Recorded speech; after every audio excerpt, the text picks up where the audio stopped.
1 week later. The air inside the G&S Social Club on 116th Street was still and smelled of stale coffee and old wood.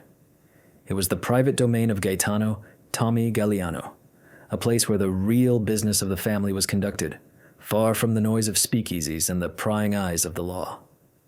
Galliano was a man of quiet habits and immense, understated power. He was in his late 40s, with silvering hair at his temples and eyes that seemed to absorb everything without revealing a single thought. He preferred chess to boxing, strategy to street brawls, and he saw in Joseph Valachi a mind that worked in a similar way. Valachi stood before Galliano's desk, a simple wooden affair cluttered with ledgers and papers. Tony Bender waited by the door, a silent sentinel. The room was small, lit by a single desk lamp that cast long shadows on the walls. "The Irishman, Doyle," Galliano said, his voice a low murmur. He did not look up from the column of figures he was inspecting. "He paid on Monday. $500. No trouble."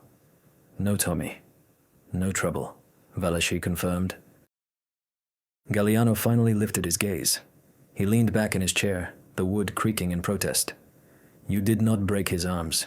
You did not firebomb his establishments. You found his fear and you put a leash on it. This is good. It is clean. It leaves no mess for the police to clean up, which means they have no reason to come sniffing around our door." He paused, studying Valachi's face. "You are ambitious, Joe. I see it. You want more than East Harlem." It was not a question. It was a statement of fact. Valachi remained perfectly still, his expression unreadable. "I serve the family, Tommy. Whatever you think is best." A slow smile touched Galliano's lips. "That is the correct answer. But ambition is not a sin, as long as it serves the right purpose." He gestured toward a large map of New York City pinned to the wall. "Look over there. Manhattan, the Bronx. We have order. We have a system, thanks to Charlie Luciano. Everyone knows their place. Everyone knows the rules." His finger then moved east, across the river. "And then, there is Brooklyn." He spoke the word as if it were a foreign country. A sewer, a sprawling, chaotic mess of Irish gangs, Jewish toughs, and small-time Italian crews who still think it is 1920. They fight over scraps, a neighborhood here, a loading dock there. There is no structure, no one in charge, just 100 little kings sitting on thrones of garbage. Galliano stood and walked to the map, his eyes fixed on the vast expanse of Brooklyn. "There is more money to be made in Red Hook's docks in 1 week than in all of Harlem's gambling dens in a month. Liquor, narcotics, unions, the numbers rackets. It is all there, waiting for someone with the vision to organize it, to control it." He turned back to Valachi. "I am sending you there, Joe. You will take Bender and a few other boys. You will report only to me. Your first task is small. Learn the lay of the land. I want you to look at the numbers rackets along Columbia Street. They are run by a dozen different nobodies. I want them to be run by one somebody. You." The assignment was a test and an opportunity rolled into one. It was a vote of confidence that placed Valachi in the most dangerous and potentially the most lucrative territory in the city. To fail meant being swallowed by the chaos. To succeed meant building the empire he had dreamed of. "I understand, Tommy," Valachi said, his voice steady. 2 nights later, Valachi drove a black 1930 Ford sedan across the Brooklyn Bridge. The skeletal steelwork rose around him like the ribs of some colossal beast. To his left, the lights of Manhattan glittered, a familiar and orderly constellation. Ahead, the darkness of Brooklyn was punctuated by the scattered fires of industry and the dim lamps of its endless winding streets. You could feel the difference as soon as the tires hit the borough's pavement. The air was heavier, filled with the scent of coal smoke and the distant, briny smell of the Atlantic. This was not the compressed vertical world of Manhattan. This was a frontier. He drove down into Red Hook, the car's headlights cutting through the shadows of monolithic warehouses that loomed over the cobblestone streets. Longshoremen, finished with their shifts, moved in grim-faced groups from the docks to the saloons that lined the waterfront. These were not the flashy gangsters of Harlem. These were hard men with calloused hands and flat, unforgiving eyes. Valachi parked the car, and with Bender at his side, entered a dingy bar called the Crow's Nest. The place was packed, loud with the slurred talk of sailors and dock workers. He ignored the bar and took a small table in the back. He was not here to drink. He was here to watch. For nearly an hour he observed as a wiry man with a stained fedora moved from table to table, collecting folded slips of paper and crumpled dollar bills. The man was a numbers runner, a foot soldier in the disorganized army that controlled the local lottery. He was insignificant, nameless, a ghost in the machine, and he was about to become Joseph Valachi's first move on the board.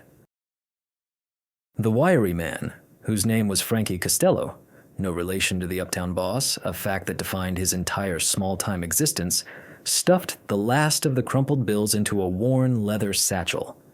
He cast a nervous glance around the Crow's Nest, nodded to the bartender, and slipped out the back entrance into the cool, damp air of the alley. The narrow passage, slick with grime and reeking of stale beer and rotting fish from a nearby dumpster, was his usual shortcut to the street where he had parked his car. He had made this walk 1,000 times. Tonight would be different. He had taken no more than 3 steps when a large figure materialized from the deepest shadows, blocking his path to the street. It was Tony Bender. He said nothing, simply stood there, an immovable wall of dark wool and muscle. Frankie froze, his heart hammering against his ribs. He turned to retreat back into the bar, only to find the other man, the one with the quiet, watchful eyes, standing directly behind him, blocking the door. Joseph Valachi stepped forward into the faint light spilling from a grimy window. "Good evening, Frankie," Valachi said, his voice calm, almost conversational. It was the lack of aggression that was most terrifying. Thugs yelled and postured. This was something else entirely. "You have had a busy night. How much is in the bag?" Frankie clutched the satchel to his chest. "I do not know what you are talking about. I have nothing." His voice was a thin, reedy squeak. Valachi smiled, a fleeting, cold expression. "Please, Frankie, we have been watching you for an hour. We know you collect the number slips for Sharky Finn. We are not here to rob you. We are here to offer you a new business opportunity." He took another step closer, and Frankie could smell the faint scent of his cologne, a clean, sharp smell that was utterly out of place in this foul alley. As of tonight, the Columbia Street numbers racket has new management. My management. Frankie's eyes darted between Valachi and the hulking shape of Bender. Panic was rising in his throat. "You cannot do this. Sharky Finn will kill me. He will kill you." "Sharky Finn is a dinosaur," Valachi said dismissively. "He runs his operation like a corner candy store. 12 runners, no central accounting, no real protection. It is inefficient. From now on, you will bring your collections to me. Everything will be streamlined. Everyone will be safer. And everyone who cooperates will make more money." This was Valachi's method, honed in the back rooms of Harlem. He did not present himself as a conqueror, but as a modernizer, an organizer. He was offering a better system, and the implied alternative was a swift, brutal removal from any system at all. "I cannot," Frankie stammered, shaking his head. "Sharky is my cousin." Valachi's pleasant demeanor vanished in an instant. His eyes hardened. "I know. I also know that your sister, Lena, works as a seamstress at the Amalgamated Garment Factory on 39th Street. She gets off her shift at 9 o'clock. It is a long, dark walk to the trolley stop." He let the words hang in the air, each one a perfectly weighted stone. He was not threatening to hurt her. He was simply stating a fact, a vulnerability. He was showing Frankie that his world was no longer his own. It was a map, and Valachi had a copy. The blood drained from Frankie's face. He understood. This was not a negotiation. He slowly, with trembling hands, held out the leather satchel. Valachi took it. He did not pocket it. Instead, he opened it, took out the wad of bills, and began to count them under the dim light. $187. A good night. He peeled off $20 from the roll and handed it back to Frankie. "This is your share. 10%, plus a little extra. That is more than Sharky gives you, is it not?" Frankie nodded mutely, his eyes wide with a mixture of fear and confusion. "You will continue your route as normal," Valachi instructed, his voice businesslike again. "Every night at 11 o'clock, you will meet me or my associate here. You will hand over the collections. You will receive your commission. If anyone asks, you tell them nothing has changed. If Sharky Finn asks, you tell him Joseph Valachi sends his regards and would be happy to discuss the future of the Brooklyn waterfront with him at his convenience." He tucked the remaining $167 into his coat pocket. It was a paltry sum, barely enough to cover a week's rent, but it was not about the money. It was about the principle. It was the first brick in the foundation of his empire. "We are done here," Valachi said. He gestured for Bender to step aside. The path was clear. Frankie Costello, the numbers runner, scurried out of the alley like a frightened rat and disappeared into the night. Valachi and Bender walked calmly in the opposite direction, their footsteps echoing on the cobblestones. They did not look back. "He will go straight to Finn," Bender said, his voice a low rumble. "Of course he will," Valachi replied, a hint of satisfaction in his tone. "That is the point. You do not take a man's castle by sneaking in a window. You walk up to the front gate and you tell him you are the new king." He looked out at the dark harbor, at the ships lying at anchor like sleeping giants. "Now, we wait for the dinosaur to roar." 2 days passed. The silence that followed Valachi's move was not a sign of peace, but of a gathering storm. In the back room of Finn's Meats on Van Brunt Street, the air was thick with the smell of sawdust, brine, and blood. Carcasses of beef and pork hung from heavy steel hooks, casting long, grotesque shadows on the walls. This was the throne room of Sharky Finn, a mountain of a man with a florid face, fists the size of holiday hams, and a butcher's apron that was never entirely clean. He was a relic of a bygone era, a gang boss who ruled through brute force and loud threats, and he was holding court with a meat cleaver in his hand, idly hacking at a block of suet. The door flew open and Frankie Costello stumbled in, his face pale and slick with sweat. He looked like a man who had seen a ghost. Sharky Finn did not look up. "What is it?" he grunted, the cleaver thudding into the wooden block. "The coppers giving you trouble again?" "No, Sharky. Worse!" Frankie gasped, trying to catch his breath. He explained what had happened in the alley behind the crow's nest 2 nights before. He recounted every detail. The quiet man with the expensive suit, the silent giant blocking his path, the unnervingly specific knowledge of his sister Lena's work schedule. When he was finished, the only sound in the room was the rhythmic thump, thump, thump of the cleaver. Finally, Finn stopped. He planted the cleaver deep into the block and turned his small, piggish eyes on his cousin. "Valachi? What the hell kind of name is that? Some greaseball upstart from Manhattan thinks he can walk into my neighborhood and take what is mine?" He let out a booming, incredulous laugh that echoed off the tiled walls. 2 of his enforcers, a pair of burly brothers named Mickey and Sean O'Malley, smirked from their post by the door. He said he wanted to talk to you about the future of the waterfront," Frankie whispered. Finn's laughter died instantly, replaced by a deep, rumbling fury. He ripped the cleaver from the block and pointed it at Frankie. "The future! I am the future! I was running these docks when that little punk was still swimming in his father's balls. A threat against your sister, is it? These guineas, they have no honor. They fight with women and whispers." He turned to the O'Malley brothers. His voice dropped to a gravelly command. "Mickey, Sean, I want you to find this Joseph Valachi. I hear he took a room over the bakery on Union Street. Go pay him a visit. I do not want him dead. Not yet. I want a message sent. Break his hands, so he cannot count my money. Break his legs, so he cannot walk on my streets. And bring me his teeth in a bag. I want to show him what happens when you try to bite off a piece of red hook." Mickey O'Malley grinned, cracking his knuckles. "It will be a pleasure, Sharky." Meanwhile, in that second-floor room above the bakery, the smell of fresh bread did little to mask the tension. The room was sparse. A bed, a small table, and 2 chairs. Joseph Valachi sat at the table, methodically disassembling and cleaning a Colt Model 1911 automatic pistol. The pieces lay on a clean white cloth, gleaming under the light of a single bare bulb. Tony Bender stood by the window, a statue staring down at the street below. He had not moved for nearly an hour. The wait was the hardest part of any plan. It was where lesser men grew nervous and made mistakes. "They are coming," Bender said, his voice flat. He did not turn from the window. Valachi looked up from his work, his hands steady. "How many?" "4. A Buick sedan. The O'Malley brothers and 2 others I do not recognize. They are carrying bats."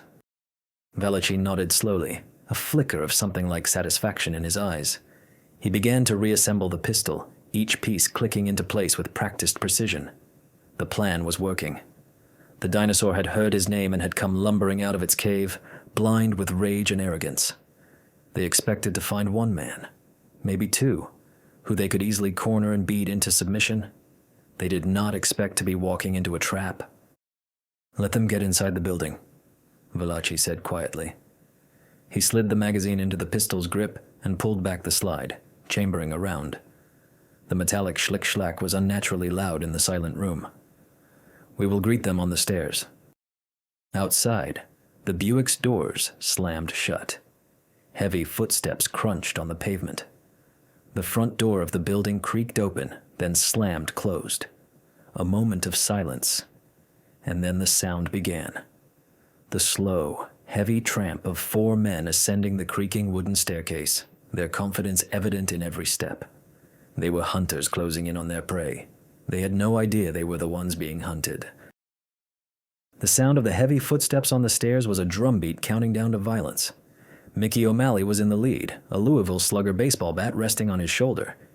He grinned at his brother Sean, who was right behind him, carrying a length of lead pipe. They thought they were on a routine collection of a different sort. A collection of pain. They imagined a cowering mafioso, begging for mercy. The arrogance was so thick you could smell it, a foul mix of cheap whiskey and self-satisfaction. Valachi stood just inside the doorway of his apartment, the Colt 1911 held low and out of sight. Tony Bender was flattened against the wall on the opposite side of the narrow landing. The plan was brutally simple. Galliano had taught Valachi that the most effective tactic was often the one your enemy never considered. Sharky Finn's men expected a fistfight or, at worst, a knife. They did not expect the cold, impersonal finality of gunfire in a narrow, enclosed space. This was not a brawl. It was an execution. Then, as Mickey O'Malley's head and shoulders appeared at the top of the stairs, his eyes were still adjusting to the dim light of the hallway. He saw the open apartment door and his grin widened. "Knock, knock, greaseball!" he snarled, taking the last step onto the landing. That was when Valachi moved. He did not step out. He did not issue a challenge. He raised the Colt, braced his arm against the doorframe, and fired. The roar of the .45 caliber pistol in the confined stairwell was deafening, a physical blow that shook the very walls. The bullet, a 230-grain slug, struck Mickey O'Malley squarely in the chest. The impact lifted him off his feet, his baseball bat clattering uselessly down the stairs.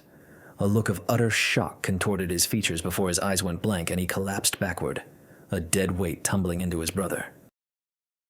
Sean O'Malley, caught completely off guard, stumbled as his brother's body crashed into him. He barely had time to register the gunshot before Tony Bender moved. The big man was surprisingly fast. He lunged across the landing, ignoring the 2 thugs behind Sean, and brought his own weapon down.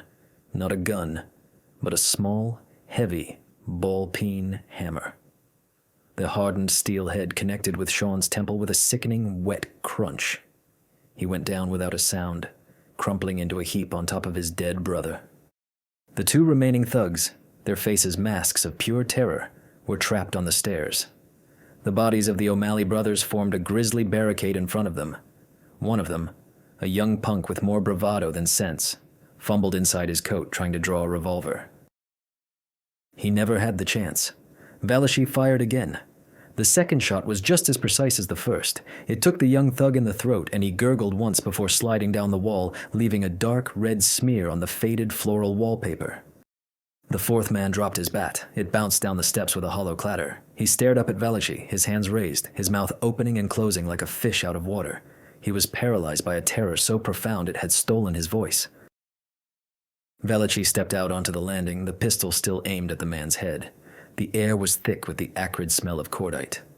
Bender stood over the O'Malley brothers, the hammer dangling from his hand, his face impassive.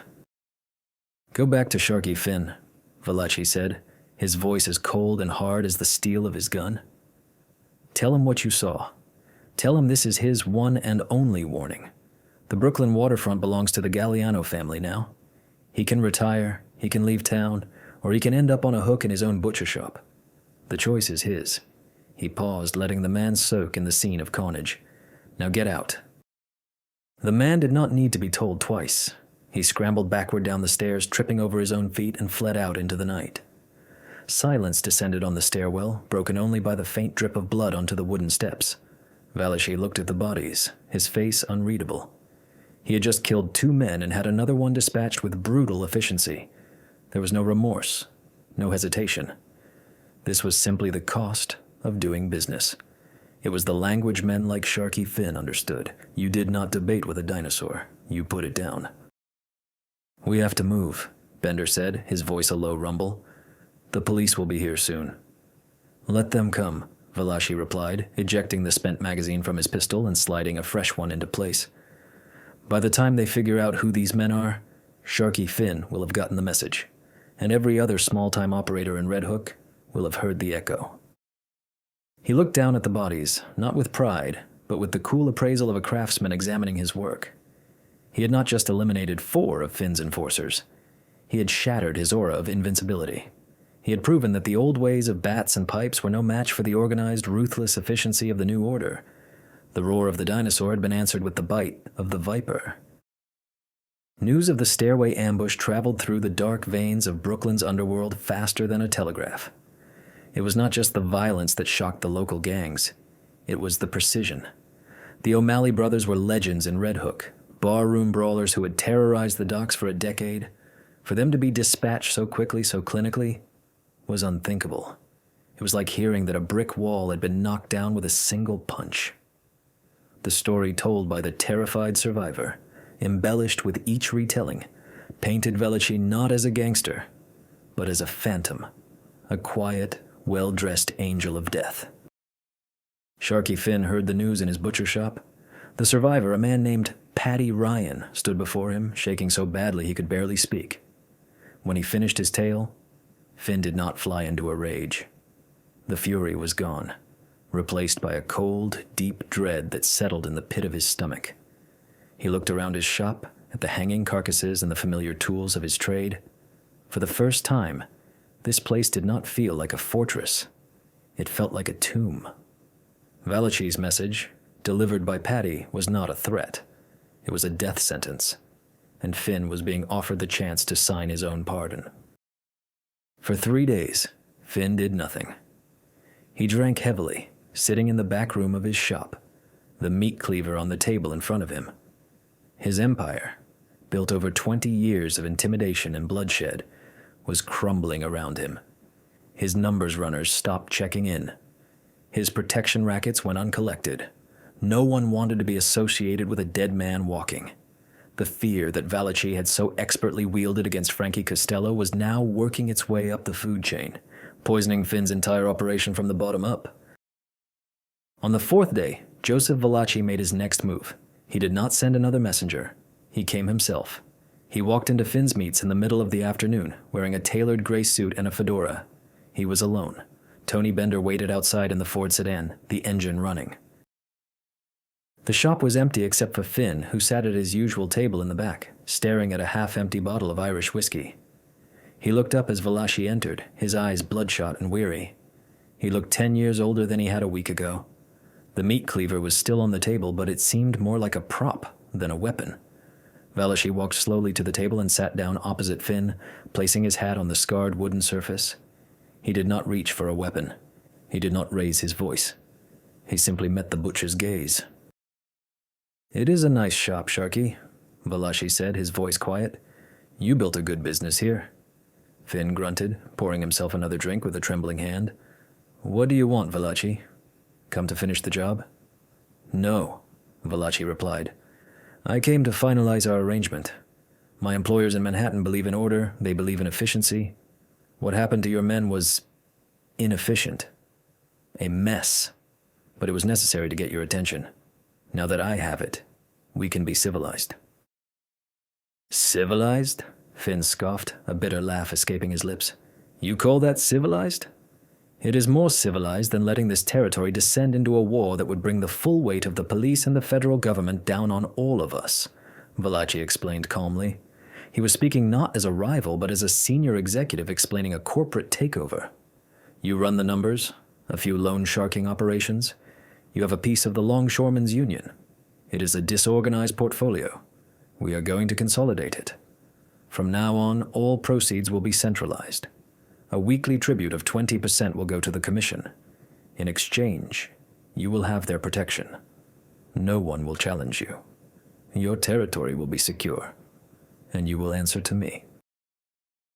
He was not just taking over. He was offering Finn a new role, a salaried employee in a much larger corporation.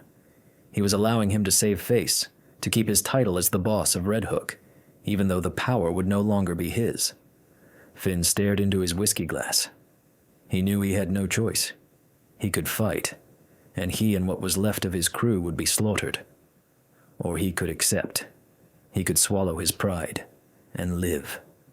He was a dinosaur, and the world had changed around him. The Ice Age had come.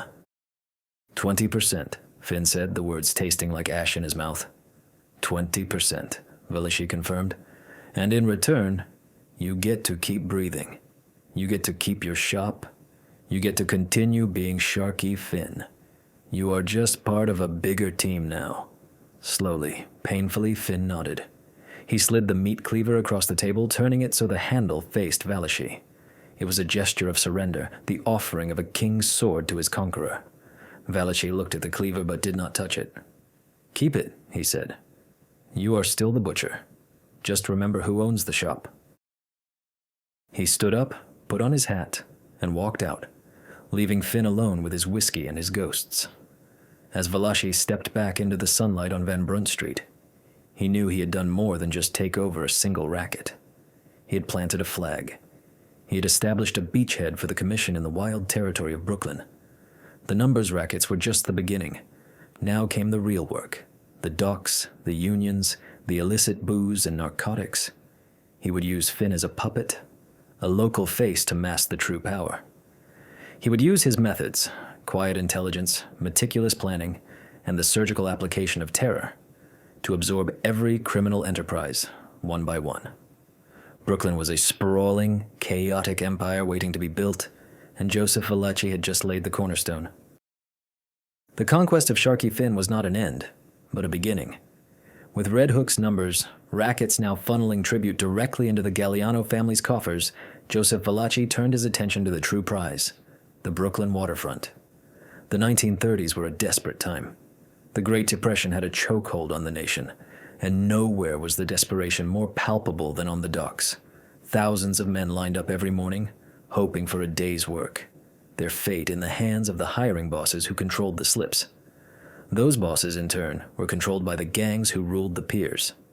Control the unions, and you controlled the flow of every single crate that moved in or out of the city. Valachi did not approach this challenge with the crude force of a man like Finn. He approached it like an architect. He spent weeks observing, learning, and mapping the intricate web of power that stretched from the hiring halls to the shipping offices.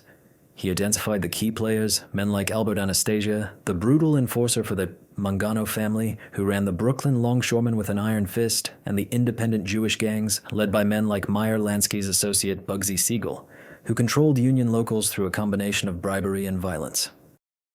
Instead of declaring war, Valachi presented himself as a broker of peace and prosperity.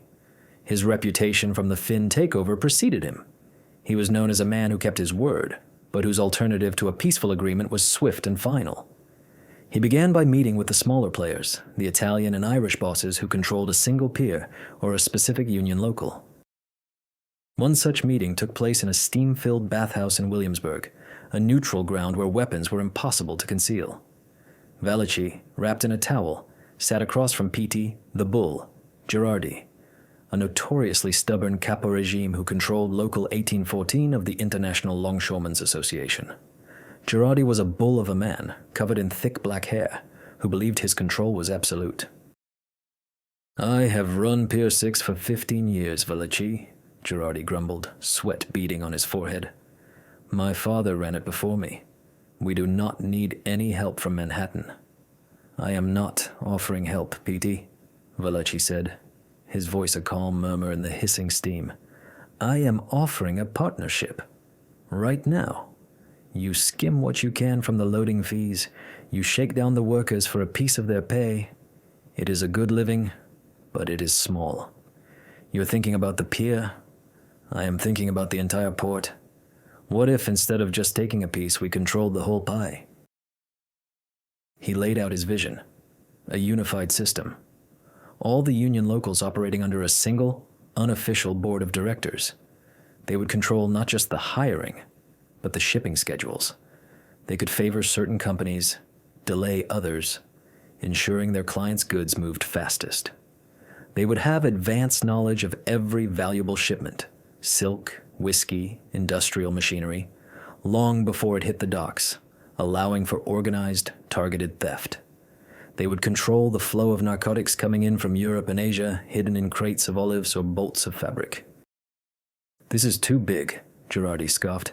Anastasia would never go for it. The Jews would never go for it. They would kill each other first. That is where the commission comes in, Valachi explained. Charlie Luciano has already spoken with Vincent Mangano. Anastasia understands the value of a peaceful arrangement that makes everyone richer. Meyer Lansky sees the logic in a system that minimizes risk and maximizes profit. The days of fighting over street corners are over, Petey. This is the new way. It is organized. It is business.